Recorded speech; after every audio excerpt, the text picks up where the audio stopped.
L'histoire du FC Barcelone, fondé le 29 novembre 1899 par Hans Gamper et un groupe d'étrangers, commence comme un club de passionnés de football à Barcelone.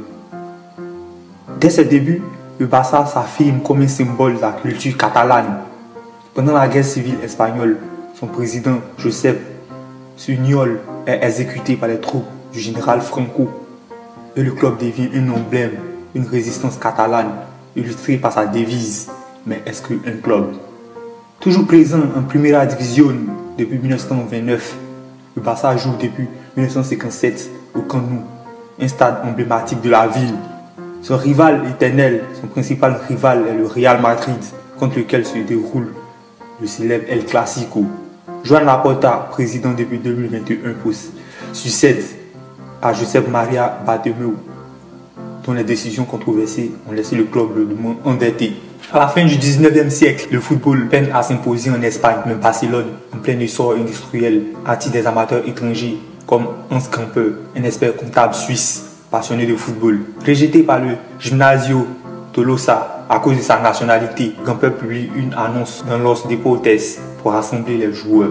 Cette initiative aboutit à la création du Football Club Barcelona le 29 novembre 1899 lors d'une réunion au Gimnasio Solé. Le club est fondé par 11 hommes, principalement des étrangers, et adopte les couleurs bleu-grenat du FC Bâle, ancien club de Gamper. Walter Wild devient le premier président. Le Barça joue son premier match contre une équipe expatriée anglaise au Vélodrome de Bonanova, s'inclinant 1-0. Rapidement, le club déménage à différents terrains et s'impose dans le championnat de Catalogne et la Coupe d'Espagne. En 1902, il atteint la finale de la Coupe du Roi après avoir éliminé le Madrid FC, futur Real Madrid, mais perd contre le club Vizcaya, futur Atlético Bilbao. Le club, bien que porté par des joueurs étrangers, séduit rapidement la classe moyenne catalane et remporte son premier trophée en 1901, marquant le début d'une ascension prometteuse. Au début du XXe siècle, le FC Barcelone remporte la Copa Barcelona en 1903 et le championnat de Catalogne en 1905, mais connaît ensuite des difficultés financières et sportives. Hans Gamper, devenu Joan Gamper, reprend la présidence en 1908 pour éviter la dissolution du club. Sous sa direction, le Barça réorganise, inaugure son premier stade en 1909 et regagne en succès, remportant notamment la Coupe du Roi en 1910 et la Coupe des Pyrénées. Gamper structure le club en renforçant son identité catalane et attire des joueurs clés comme Paulino Alcantara, futur meilleur buteur du Barça. Le futur club enchaîne les succès en Catalogne et en Espagne, notamment avec des victoires en Coupe du Roi de 1912 à 1920. En 1921, Hans Gamper finance la construction du stade des Côtes, surnommé la cathédrale du football, pour répondre à l'affluence croissante. Les années 1920 marquent une période de gloire. Le Barça remporte plusieurs championnats catalans et Coupe du Roi. Cependant, les tensions politiques culminent en 1921 lorsqu'un incident au stade des Côtes, perçu comme anti-espagnol, entraîne la fermeture temporaire du stade et l'exil de Gamper. Le club participe à la première édition du championnat national en 1929 et, malgré un début difficile, remporte le titre, devançant le Real Madrid et l'Atlético Bilbao. À la fin de cette période, le Barça s'est affirmé comme un symbole de la culture catalane et une puissance sportive majeure. Après le suicide de Joan Gamper en 1930, le FC Barcelone traverse une période difficile marquée par des tensions politiques, un déclin financier et une baisse de ses adhérents. La guerre civile espagnole acerbe ses difficultés. En 1936, le président Josep Sunyol est exécuté par les franquistes et de nombreux joueurs fuient lors d'une tournée en Amérique. En 1938, un bombardement détruit partiellement le siège du club. Sous la dictature de Franco, le Barça subit une répression culturelle.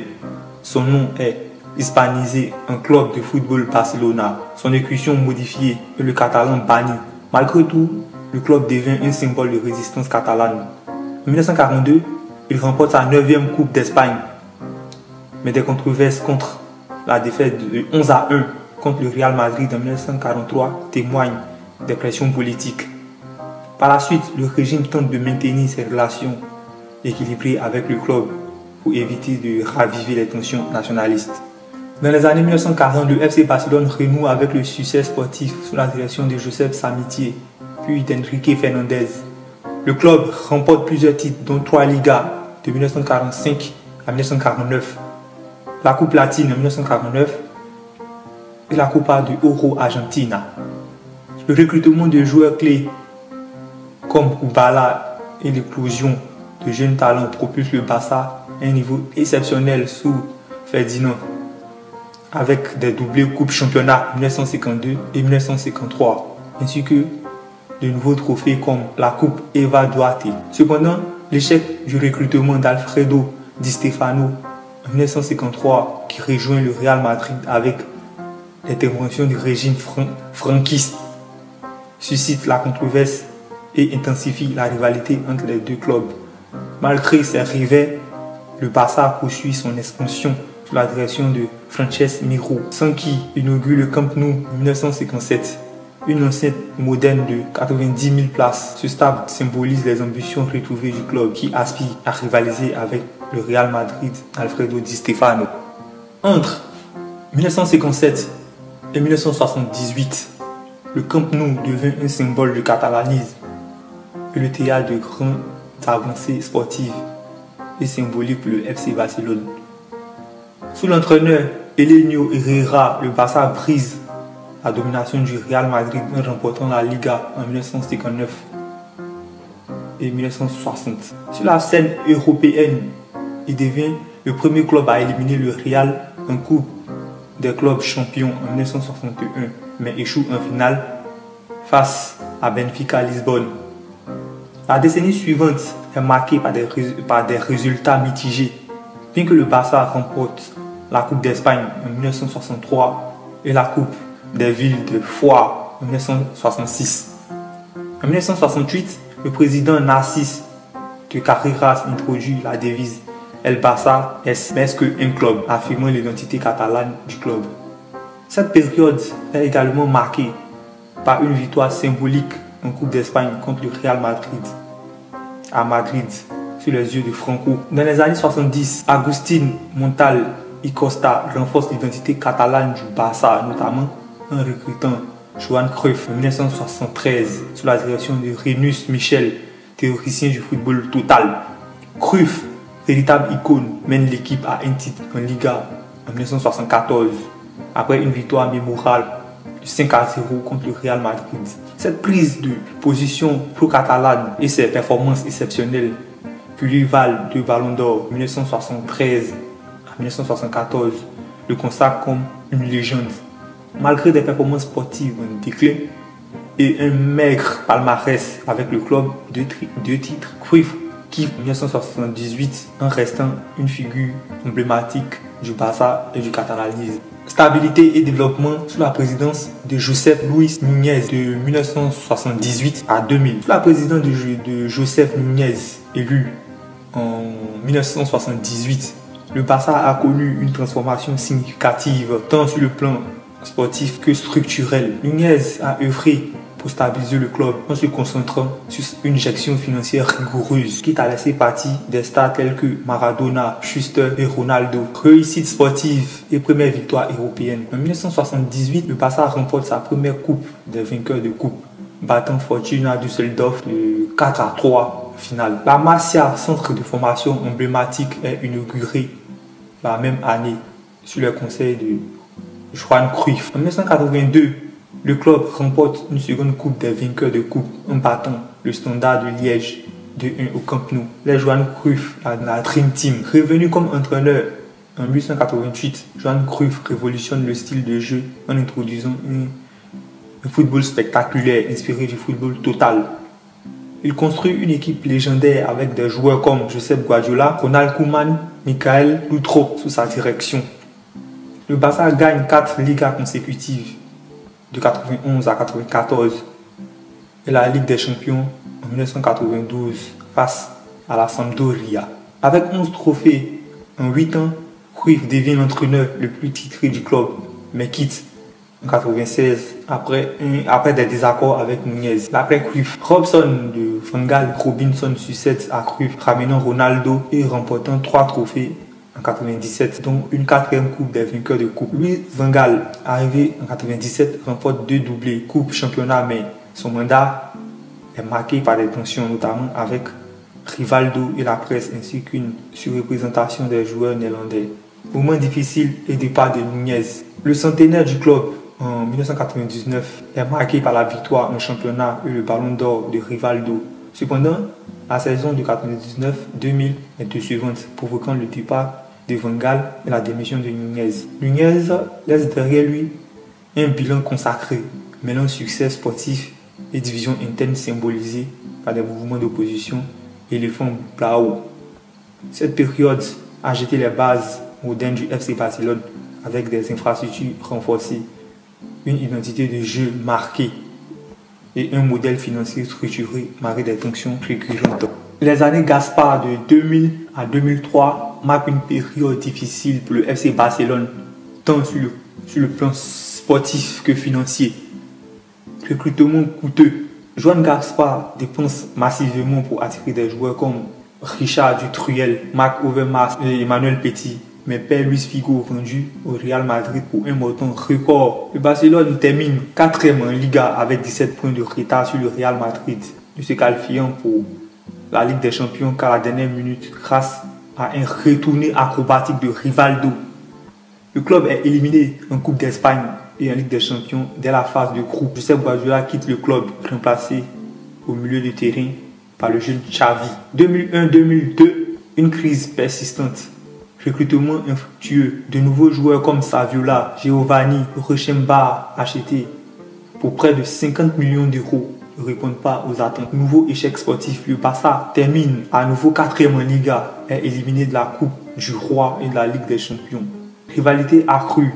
Pendant que le Real Madrid domine avec sa politique des Galactiques, Figo, Zidane, les investissements de Gaspard s'avèrent inefficaces, symbolisés par une défaite humiliante contre le Real 2-0 au Camp Nou en demi-finale de la Ligue des Champions.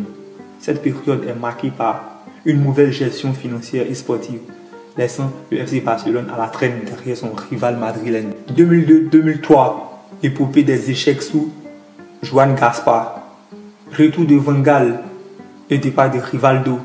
Luis Van Gaal revient comme entraîneur, ce qui pousse Rivaldo à quitter le club pour le Milan AC en raison de leurs tensions bien connues. Joan Gaspard recrute Riquelme, Mendieta, Sorin et le gardien Robert Enke, mais sans succès notable. Résultat désastreux. En Liga, Barça termine à une place modeste de 6e, à 22 points du Real Madrid et ne se qualifie que pour la Coupe UEFA lors de la dernière journée. En Ligue des Champions, malgré une brillante phase de poule avec un record de 9 victoires consécutives, le club est éliminé en quart de finale par la Juventus malgré une supériorité numérique. Crise institutionnelle. Fin janvier, Van Gaal démissionne après une série de mauvais résultats, notamment une lourde défaite face au Betis Séville. En février, Joan Gaspard quitte la présidence, incapable de redresser la situation. Enrique Reina lui succède brièvement avant de démissionner, convoquant des élections. Les élections présidentielles. Le 13 juin 2003, les élections marquent une participation record de 54% des socios votants. Joan Laporta, le plus jeune candidat, remporte une large majorité face à 5 concurrents, amorçant une nouvelle ère pour le Barça. Bilan. La saison de 2002-2003 symbolise l'épopée des échecs de l'ère Gaspard, tant sportif qu'institutionnellement. L'arrivée de Laporta marque un tournant décisif dans l'histoire du club. L'ère Rijkaard, reconstruction et renaissance de 2003 à 2004. Après les années chaotiques sous Joan Gaspard, le FC Barcelone amorce une reconstruction ambitieuse sous la direction de Joan Laporta, avec une refonte interne et sportive profonde. Conteste la reconstruction. Sous Gaspard, de 2000 à 2003, le club n'a remporté aucun titre malgré des investissements massifs sur des joueurs sud-américains comme Saviola, Giovanni, Rochembar. Le Real Madrid domine cette période avec 3 titres de Liga et 3 Ligues des Champions en 1996 et 2003, accentuant la pression sur le Barça. Changement décisif en 2003. Joan Laporta restructure l'administration, nommant Siki Begiristain comme directeur sportif et Frank Rijkaard comme entraîneur. Une politique de recrutement audacieuse est mise en place, attirant des joueurs expérimentés en Europe. Ronaldinho, PSG, Krusty, Nibache, Luis Garcia, Atlético Madrid, Rafael Marquez, Monaco, Ricardo Quaresma, Sporting, Van Bronckhorst, Arsenal. Début difficile en Liga. La première partie de la saison est catastrophique. Le club chute à la 12e place avec 18 points du leader, le Real Madrid. Une défaite au Classico, 2-0 à domicile, aggrave la situation. La pression monte pour destituer Rijkaard, mais Laporta maintient sa confiance en lui. La révolution, Edgar Davis, de janvier 2004. Edgar Davis, prêté par la Juventus, rejoint l'équipe et transforme le milieu de terrain. Surnommé le pitbull, il apporte intensité et équilibre tactique. Rijkaard adopte un schéma à 3 milieux jetant les bases du jeu barcelonais modèle. L'équipe se stabilise avec un trident offensif composé de Ronaldinho, Luis Garcia et soit Kluivert, soit Saviola. Victor Valdés, lancé en 2002, s'impose comme titulaire après des performances mitigées de Krusty. Une spectaculaire remontée. À partir de janvier 2004, le Barça devient irrésistible. 15 victoires sur 20 matchs en championnat. Ronaldinho et Saviola marquent respectivement 9 et 12 buts dans cette saison. Barcelone s'impose contre le Real 2-1 le 25 avril 2004 grâce à un but de Xavi et de l'arrêt décisif de Valdés. Résultat et bilan en Liga, le Barça termine à la 2e place avec 72 points. À 5 points du champion, Valence CF remporte la Coupe de Catalogne, un trophée symbolique mais marquant le début de l'ascension. La saison 2004 à 2005, la victoire en championnat. Lors de la saison 2004-2005, le FC Barcelone poursuit sa reconstruction avec cette nouvelle recrue de qualité.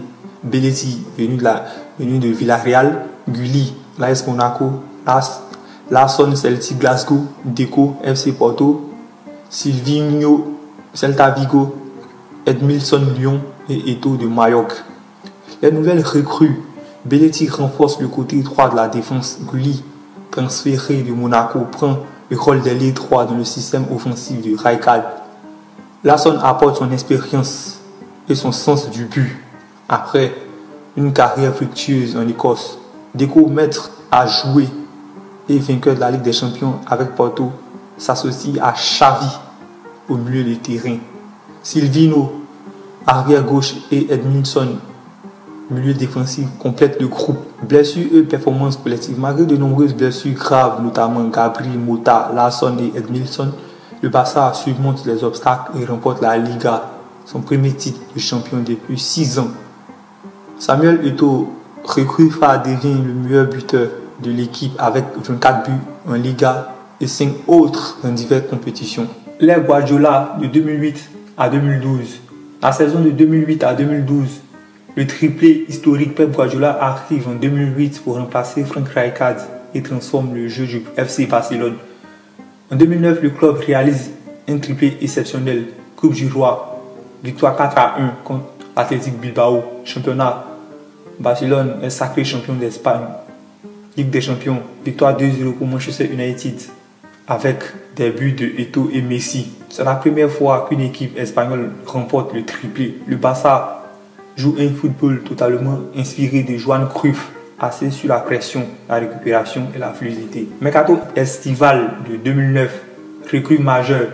Le club recrute Zlatan Ibrahimovic pour un transfert record de 45 millions d'euros plus Eto'o. Barcelone remporte également la Supercoupe d'Espagne et la Supercoupe d'Europe, puis la Coupe du Monde des clubs contre Estudiantes sur un score de 2-1. Saison 2009-2010, domination en Liga et départ en Ligue des Champions. Le Barça conserve son titre en Liga avec un total record de 99 points grâce à Messi qui a marqué 34 buts. David Villa rejoint l'équipe pour 40 millions d'euros.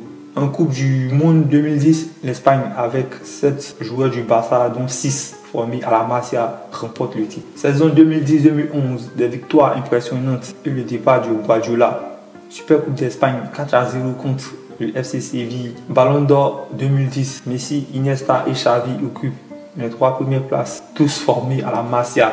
Le Barça réalise des performances éclatantes, notamment le 5-0 contre le Real Madrid en novembre 2010. Selon Carlos Alberto Pereira, cette équipe est la meilleure du monde. Recrue et victoire de 2011 à 2012. En 2011, le club signe Alexis Sanchez et Serge Fabregas. Le club remporte la Super Coupe d'Espagne 3-2 contre le Real Madrid et la Super Coupe d'Europe contre le FC Porto. La saison suivante, malgré des victoires éclatantes, le Barça finit deuxième de la Liga derrière le Real Madrid et est éliminé par Chelsea en demi-finale de la Ligue des Champions. Bilan sous Pep Guardiola, le FC Barcelone vit sa plus grande période de domination, remportant plusieurs titres prestigieux, dont des triplés et de nombreux trophées mondiaux. Le jeu de l'équipe est largement salué pour sa fluidité, sa technique et son efficacité, faisant du Barça de cette époque l'une des meilleures équipes du football. Après le départ de Pep Guardiola, son adjoint Tito Vilanova prend la relève en 2012. Sous sa direction, le Barça remporte un nouveau titre de champion d'Espagne et subit des éliminations en Coupe du Roi par le Real Madrid et en Ligue des Champions par le Bayern Munich. En été 2013, le club signe le Brésilien Neymar de Santos. La saison 2013-2014 est plus difficile. Barcelone termine deuxième en Liga derrière l'Atlético Madrid, est éliminé en quart de finale de la Ligue des Champions et perd en finale de la Coupe du Roi contre le Real Madrid. Cette année est également marquée par le décès tragique de Tito Vilanova et la retraite du capitaine Carles Puyol. Luis Enrique et la MSN de 2014 à 2017. De 2014 à 2015, l'ère du triplé et de la MSN. En 2014, Luis Enrique remplace Vilanova à la tête de l'équipe. Luis Suarez rejoint l'attaque en provenance de Liverpool. La saison 2014-2015 est marquée par la formation du trio d'attaque Messi, Suarez, Neymar qui ravage tout sur son passage. Le Barça remporte un triplé historique, championnat, Coupe du Roi, Ligue des Champions. En finale, le Barça s'impose 3-1 contre la Juventus avec des buts de Rakitic, Neymar et Suarez. Le trio MSN devient l'un des plus redoutés de l'histoire du football. En 2015-2016, doublé Coupe et Championnat. La saison suivante, 2015-2016, le Barça réalise un doublé Coupe-Championnat. Cependant, en Ligue des Champions, ils sont éliminés en quart de finale par Atlético Madrid. De 2016 à 2017, le comeback face à PSG en fin de cycle. En 2016-2017, malgré une victoire épique 3-2 au Santiago Bernabéu avec un doublé de Messi, Barcelone est dominé en championnat par le Real Madrid. En Ligue des Champions, le Barça affronte le PSG en huitième de finale. Après une défaite 4-0 au match aller, il réalise l'exploit au Camp Nou, renversant la situation avec une victoire de 6-1, marquée par un but décisif de Sergi Roberto dans les dernières secondes. Malgré cet exploit, ils sont éliminés en quart de finale par la Juventus et se terminent avec un 29e titre de Coupe du Roi et une deuxième place en Liga. Période de transfert ratée et crise économique de 2017 à 2021. De 2017 à 2018, départ et renfort après le départ de Neymar. En 2017, après le départ de Luis Enrique, Ernesto Valverde prend les rênes du Barça. Le transfert record de Neymar au PSG de 222 millions d'euros marque un tournant. Pour compenser son départ, le club recrute Ousmane Dembélé de Borussia Dortmund et Paulinho de Guangdong Evergrande. Plus tard, Philippe Coutinho de Liverpool rejoint également l'équipe. En championnat, le Barça remporte le titre de champion d'Espagne, mais en Ligue des Champions, il subit une élimination dramatique en quart de finale face à l'AS Roma après une victoire 4-1 à domicile, suivie d'une défaite 3-0 au retour. 2018-2019, une saison marquée par des échecs européens. La saison suivante est marquée par des départs, notamment celle d'Andrés Iniesta qui quitte le club après des années de service. Le FC Barcelone surclasse le Real Madrid 5-1 lors du Classico. En Ligue des Champions, après avoir dominé leur groupe, les Catalans éliminent OL, Manchester United. Cependant, en demi-finale, ils sont renversés par Liverpool après une victoire 3-0 à domicile suivie d'une défaite 4-0 à Anfield. En Coupe du Roi, ils perdent contre Valence après avoir remporté les 4 premiers. 2019-2020, la chute et l'arrivée de Griezmann. En 2019-2020, le club recrute Antoine Griezmann et Frenkie de Jong. Mais Ernesto Valverde est remplacé par Quique Setién. En Ligue des Champions, après avoir éliminé Napoli, le Barça a subi une humiliation en quart de finale contre le Bayern 8-2. En Ligue des Champions, en Ligue 1, ils perdent le titre au profit du Real Madrid. L'énorme déficit économique du club oblige à vendre plusieurs joueurs clés, dont Luis Suarez, Ivan Rakitic et Arturo Vidal, et à faire des ajustements avec des arrivées comme Miralem Pjanic, Francisco Trincao et Martin Braithwaite. Ronald Koeman devient le nouvel entraîneur après le départ de Setién, mais le club termine 3e en Liga et est éliminé en 8e de finale de la Ligue des Champions par Paris Saint-Germain. En 2021, crise économique et remaniement. La crise économique du club atteint son apogée avec le départ de Lionel Messi en raison de l'impossibilité de prolonger son contrat. Le club se renforce avec des arrivées telles que Memphis Depay et Sergio Aguero, mais Koeman est limogé en octobre après une mauvaise dynamique et remplacé par Xavi Hernandez. Malgré un début prometteur sous Xavi, le club connaît une élimination en phase de poule de la Ligue des Champions et une qualification en Ligue Europa, où ils sont éliminés en quart de finale par Francfort. En hiver, des renforts arrivent avec Aubameyang, Ferran Torres, Dani Alves et Adama Traoré. En Liga, une deuxième place au classement avec une victoire 4-0 au Santiago Bernabéu contre le Real vient redorer l'espoir. La reconstruction sous Xavi de 2022 à 2024. 2022, une nouvelle ère sous Xavi. La saison 2022 marque le début d'une nouvelle ère sous la direction de Xavi Hernandez, avec une série de recrutements clés. Rafinha venu de Leeds United, Jules Koundé de Séville, Marcos Alonso et Andrea Christensen de Chelsea, Franck Kessié de l'AC Milan et Robert Lewandowski du Bayern Munich rejoint le club. Le départ en retraite de Gérard Piqué laisse un vide en défense et plusieurs joueurs tels que Samuel Umtiti, Martin Braithwaite, Nico Gonzalez, Riqui Puig, Oscar Mingueza, Ferran Jutla, Memphis Depay et Pierre-Emerick Aubameyang sont également transférés, tandis que Hector Bellerin, formé à la Masia, revient au club. Sous la houlette de Xavi, le Barça remporte son 14e titre de Supercoupe d'Espagne, battant le Real Madrid 3-1 avec des buts de Gavi, Pedri et Lewandowski. En Liga, ils surclassent le Real Madrid et remportent leur premier titre en champion d'Espagne depuis 3 ans. Cependant, en Ligue des Champions, ils terminent à la 3e place dans un groupe très difficile derrière le Bayern Munich et l'Inter Milan. Ils sont éliminés en 16e de finale de la Ligue Europa à Manchester United. En 2023, renfort et défis européens. À l'été 2023, le club renforce encore son effectif avec l'arrivée du milieu Oriol Romeu et Inigo Martinez d'Atlético Bilbao et de Ilkay Gundogan de Manchester. Les prêts de Joao Cancelo et Joao Félix de Manchester City et Chelsea respectivement viennent compléter le recrutement. En revanche, Ousmane Dembélé est transféré au Paris Saint-Germain. Ansu Fati est prêté à Brighton et Clément Lenglet continue son prêt en Premier League, cette fois-ci à Aston Villa. La fin du contrat marque également le départ des légendes Sergio Busquets et Jordi Alba. Ligue des Champions, le Barça hérite d'un groupe abordable avec FC Porto, Royal Antwerp et Shakhtar Donetsk. Il termine premier du groupe avec 12 points, bien que subissant 2 défaites à l'extérieur contre Porto et Shakhtar. Cependant, en Supercoupe d'Espagne, il perd la finale contre le Real Madrid 4-1 et est éliminé en quart de finale de la Coupe du Roi par l'Atlético Bilbao.